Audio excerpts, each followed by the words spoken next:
My tech guy told me a secret, and I really wish he hadn't. I try to keep to myself at work. I don't like small talk, and I don't especially like the people I work with. Each day is the same. Write a list, complete my tasks, and check them off. Most people know this, and they tend to let me be. Everyone, that is, except for Tim.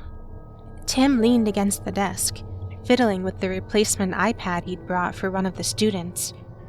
The fluorescent lights above flickered faintly, their hum blending with the eerie quiet of the office after hours. I just have to give it up, he began, his voice gravelly, like it carried the weight of too many late nights and bad decisions. It's been 36 years, and my wife, Missy, she says, Tim, if you end up in the hospital, I ain't gonna know what to tell these people coming for their money. His laugh was hollow, echoing off the bare walls. He looked at me, eyes dark, shadowed and tired, but with something else lurking beneath. Attention. Tim wasn't just the tech guy at the school. Everyone knew that. He was the guy you called when you needed something fixed. An iPad, a laptop, or even your gambling debts. But it wasn't until tonight that I saw the cracks in the mask he wore every day. See, he continued, being a bookie, you gotta be organized. And, well, you know me. I speak Excel like it's my native tongue. He forced a smile, but it didn't reach his eyes. Tim, I said carefully, if it's killing you, maybe it's time. Yeah, but... He cut himself off, glancing toward the window, where shadows from the streetlights danced across the walls. There's this one thing that keeps me up at night. I stayed silent, sensing that he needed to talk. There's this guy I used to run with years ago. He was into some shady shit, but I liked him. He always had these good pulls, so me and 3 other buddies, don't worry, you don't know them. We get in on $1,000 square for the series. My buddy, though, he gets sick, kidney infection, lands in the hospital, says, "Don't worry, Tim, I'll get the money in when I'm out." Only he doesn't. He takes the meds, gets out, and we think everything's fine. Then he gets sick again, and his brother steps in. Tim paused, his lips pressed into a thin line. That brother, he's not right.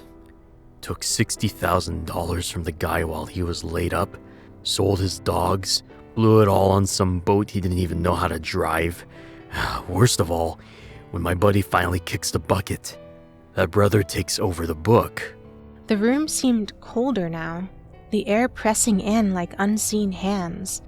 And here's the thing, Tim said, leaning closer, his voice dropping to a whisper. My buddy owed me thousands, and that brother, he swears he doesn't know where the money went, but I don't believe him. I think he still got it, and I think he's watching me. He glanced at the door, his fingers drumming nervously on the desk. It's been years, but every once in a while I see him. At the grocery store, at the gas station, or I'll hear a knock at my door late at night. No one's there. I can't shake it. I can't stop thinking that one day he's gonna come collect, and not just from me. The room seemed impossibly quiet now, the faint hum of the lights replaced by the pounding of my heartbeat. Tim, I started, but he cut me off. Anyway, he said, straightening up and forcing a grin. If you ever need a fix, you know where to find me. Or maybe you don't. With that, he turned and walked out, leaving me alone in the office. The door clicked shut behind him, and the silence was deafening. I sat there for a long moment, staring at the replacement iPad he'd left on the desk. The room felt different now, darker, heavier, as if Tim's story had left something behind. Then, faintly, I heard it. a knock at the door. When I turned, no one was there. The soft sounds of footsteps was barely audible over the hum of the lights, which continued to flicker intermittently. I walked to the hallway, and on the ground, I found a business card. One side had the name of a random contractor, Odon Smarts, with a simple image of a pipe. I flipped it over, and on the back, "Help a Buddy Out," was written in a neat, tight script. After looking down the hall again, I put it in my pocket, wondering if this had fallen out of Tim's pocket as he slinked away, or if the phantom knocker had left it to be found. Why had he shared this? Why did he share it with me? These questions ran through my mind as I quickly collected my things and swiftly made my way to my car. The entire way there, I found the strong desire to check behind me, though I knew I was the only one left in the building, or at least I hoped. The next day, Tim did not show up for work. That in itself wasn't unusual, because when you have as much time in as someone like Tim, you have days to use up before you retire. And he was about 2 years out, I thought. Still, considering the conversation we had yesterday, and the card I found, it gave me pause. The day got busy though, and there were more pressing concerns to handle. The same thing happened the next day, and the next. I checked in with our district office to see if I could get any information. As I dialed the phone and listened to the ringing, I began to sense the gentle hum again of the lights as they began to flicker, as they had the other evening. Apprehension grew, and I had a feeling the news I was about to receive was not going to be what I wanted or needed. He does that sometimes, just takes off. I know he had some sick family or something. His supervisor said. Well, have you talked to him? No, I don't bother him. He's kinda high-strung these days. Can't have him quitting, you know? He's still running pools, though. He cashed my check and put me on a square. Did you call Sandy? No, I'm not a weirdo who calls people's wives. With that, he hung up on me. I found myself turning that business card over and over on my desk. It wasn't my place to find Tim, and I definitely wasn't interested in connecting with this character Tim described. Since he never mentioned the name, I wasn't sure if we were talking about this Odon, or if this was someone else entirely. I decided to give it a couple more days, the weekend, and then tackle it first thing Monday morning.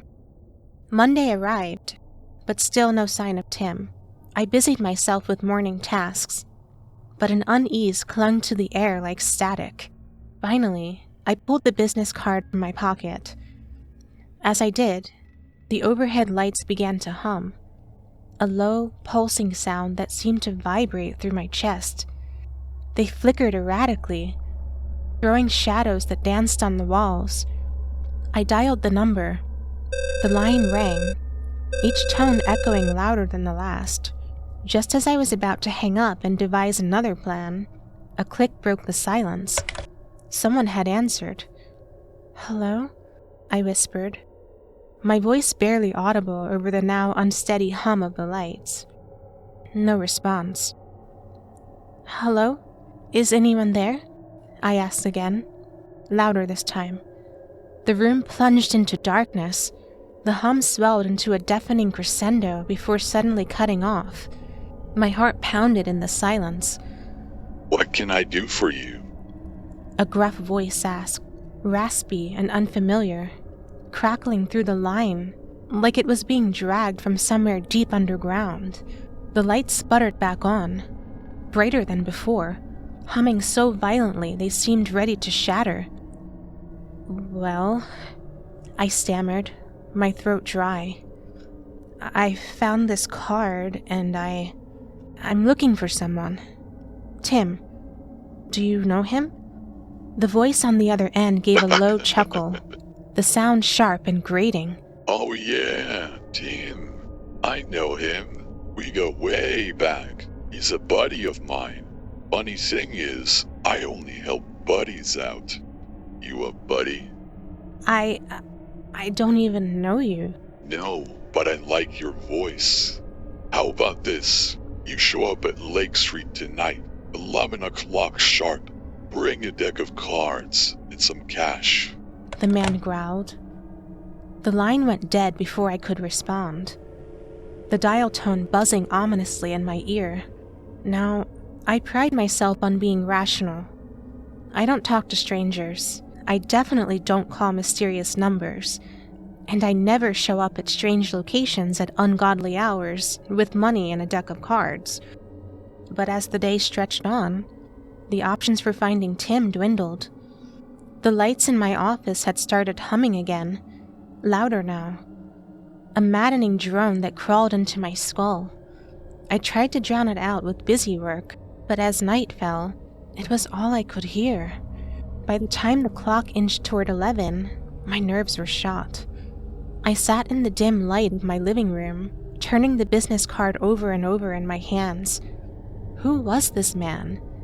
Was Odon the man that Tim mentioned days ago? Or was this something else entirely? The events of the past few days had twisted into something unreal, and the idea of walking into a poker game seemed just as likely as stepping into a trap. But as the hands on the clock ticked closer to 11, one thing became certain. I was going to Lake Street. The house was an old Victorian, its paint peeling and windows dark. A single street lamp flickered nearby, casting shifting shadows across the porch. I hesitated, the hum of the streetlight above echoing the one that had plagued me in the office. My breath fogged in the cold night air as I reached for the doorknob. It turned easily, and the door creaked open. Inside, the air was stale, heavy with the scent of cigarette smoke and something metallic. The faint murmur of voices drifted from somewhere below. My pulse quickened as I moved through the dimly lit hallway. The hardwood floors creaking underfoot. A staircase to my left led down to the basement, where the voices grew louder. Laughter, low murmurs, the clink of glasses. I reached the basement door and pressed my hand against its cold surface. Steeling myself, I pushed it open, revealing a steep staircase descending into an orange-hued glow. The light flickered, as if coming from a dozen mismatched bulbs, and shadows danced along the walls. At the bottom of the stairs, I paused. The room was surreal. A long table dominated the space, strewn with poker chips, cards, and empty glasses. Around it sat a cast of characters so strange, I had to blink to believe what I was seeing. Tim was there, slouched in his chair, his face pale and gaunt. His usual weariness replaced by something darker. Sandy, his wife, sat across from him, her hands trembling as she shuffled her chips. But the others weren't entirely human. A man with hollow eyes and skin that seemed to sag off his bones stared at his cards intently. Beside him, a woman in a tattered dress moved with an unnatural fluidity, her fingers unnaturally long as they toyed with the stack of chips. Another player, his face obscured by a wide-brimmed hat, exhaled smoke from a cigarette that seemed to burn without end. And there were more shadowy figures whose forms wavered like smoke, their presence chilling the air around them. Tim noticed me first. You came. He said, his voice flat, devoid of surprise. I didn't think you'd show. What is this? I whispered, my voice barely carrying over the din of the room. It's a game, Tim said, gesturing to the empty seat beside him. and now that you're here, we can finally start. I don't understand. What are you talking about? Tim leaned forward, his eyes hollow and desperate. We're playing for everything. He said. Our lives, our souls, whatever we've got left. And you're in it now. Before I could protest, one of the ghoulish figures spoke, a deep guttural voice that resonated in the pit of my stomach. The new player sits where the game ends now. Tim grabbed my arm, his grip icy cold. Please. He whispered. You can't leave now. If you do, they'll come after you too. I sat. The cards were dealt. The game began. The stakes unspoken, but understood. Every hand felt heavier than the last, the air thick with tension. The ghoulish figures played with eerie precision, their inhuman gazes boring into me with every move I made. Tim, Sandy, and I struggled to keep up, each of us losing more chips, and more of ourselves, with every round. "This is insane!" I hissed at Tim during a brief pause. "What happens if we lose?" Tim didn't meet my eyes. You don't want to know, He said. but you won't leave here alive. The game stretched on, the minutes bleeding into hours. My stack of chips dwindled, and the room seemed to grow darker with every hand. Sandy folded on a critical round and was immediately dragged from her seat by shadowy hands that emerged from the darkness. Her screams echoed briefly before the silence swallowed them whole. I turned to Tim, my heart pounding. "We have to stop this!" Tim's lips curled into a bitter smile. You think I haven't tried? He said. The only way out is to win. The cards were dealt again. My hands shook as I picked them up. The flickering lights cast long shadows over the table, and the other players watched me with expressions that ranged from predatory to apathetic. The final hand was a showdown. Tim went all in, his face grim but determined. I followed suit, knowing I had no other choice. The otherworldly players matched us, their movements unnervingly calm. When the cards were revealed, my breath caught. A royal flush. The others groaned, their forms flickering, fading like dying embers. Tim stared at me in disbelief as the shadows receded. You did it. He said, his voice barely above a whisper. You actually did it. The room began to dissolve, the ghoulish figures evaporating into dim light. The table, the chips, and even Tim began to fade, leaving me alone in the dark.